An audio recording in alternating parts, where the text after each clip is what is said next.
வணக்கம் மைடிய நண்பா நண்பீஸ், நான் உங்கள் எல்லோருவல் ஜேகே கிரியேட்டிவிட்டியின் மார்கழி உற்சவ் நாள் 13. திருப்பாவை பாசுரம் 13. புல்லின் வாய்க்கீண்டானை பொல்லாரக்கனை கிள்ளி கலைந்தானை கீர்த்திமை பாடி போய் பிள்ளைகள் எல்லாரும் பாவை கலம்புகார் வெள்ளி எழுந்து வியாழம் உறங்கிற்று புல்லும் சிலம்பினக்கான் போதரி கண்ணினாய் குள்ள குளிர குடைந்து நீராடாதே பள்ளி கிடந்தியோ பாவை நீ நன்னானால் கள்ளம் தவிர்ந்து கலந்தேலோரெம்பாவாய். இந்த 13ஆம் நாள் பாசுரத்துல ஆண்டாள் கோதை ஒரு ரொம்பவே முக்கியமான விஷயத்த இந்த உலகத்துக்கு விளக்கி இருக்காங்க. அது என்னன்னு பாத்தீங்கன்னா திருட்டுத்தனம் பொருளை திருடுறது மட்டும் ஒரு திருட்டு அல்லங்க, நேரத்தை வீணடிப்பதும் ஒரு வகையான திருட்டு தானா. அதிலும் நம்ம கடவுளை நினைக்காம ஒரு நிமிஷமும் நமக்கு செலவிடும் நேரம் அனைத்துமே திருடுதானா. ஸோ இப்படி ஆண்டாள் திருட்டுத்தனத்துக்கு ஒரு விளக்கத்தை கொடுத்துருக்காங்க. நம்ம இப்போ இந்த திருப்பாவைய படிக்காம இப்ப என்னத்தை இதை படிக்கிறது, வயசான பிறகு பார்த்துக்கலாமே அப்படின்னு நம்ம நினைச்சோம்னா என்ன ஆகுமா, சில சமயங்களை நம்மளால பாட முடியாம போயிடுமா. எப்படி பாட முடியாம போயிடுமா, இந்த திருப்பாவை வந்திருக்கிற அந்த ஒரு புத்தகத்தை, அதாவது அந்த பேப்பரை கூட நம்மளால கையில பிடிக்க முடியாம கைகள் நடுங்கி போயிடுமா. அதை படிக்க முடியாம சில நேரங்கள் நம்மளுக்கு கடந்து போயிடுமா. நம்ம வாய் ஒளர ஆரம்பிக்குமா அந்த பாடலை பாட முடியாம.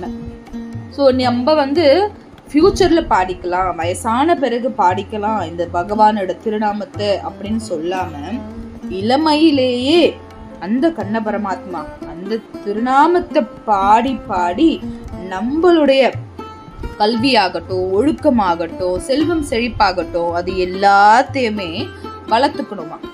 பறவை வடிவத்துல பகாசுரன் என்ன பண்ணாரா, கிருஷ்ண பரமாத்மனை அழிக்க வந்தார் இல்லையா, அவரோட வாயை பிளந்தான். அது மட்டும் இல்லாம பிறரோட மனைவியை அடைய ஆசைப்பட்ட ராவணனின் தலையை கொய்யவும் அவதாரம் எடுத்தவர் தான் யாரு, இந்த நாராயணன். அந்த நாராயணனின் புகழ் பாடியபடியே எல்லா தோழிகளும் என்ன பண்ணிட்டாங்களாம், நீராட சென்று விட்டார்களாம். ஆனா இந்த கோதை ஆண்டாள் இருக்காளே, எந்திரிக்காம உறங்கிட்டே இருக்காளாம். அது மட்டும் இல்லாம வெள்ளி முளைச்சிருச்சு, அதாவது விடியற் காலையில வர அந்த வெள்ளி நட்சத்திரமானது தென்பட்டு விட்டதாம். வியாழன் மறைந்து விட்டது. வியாழன் மறைஞ்சு வெள்ளி நட்சத்திரமானது ஒளிருகின்றது. தாமரை மலர் போன்ற கண்ணுடைய பெண்ணா இந்த ஆண்டாள். இப்படி ஆண்டாள வர்ணிக்கிறாங்க. அந்த விடியற் காலை பொழுதும் விட்டது.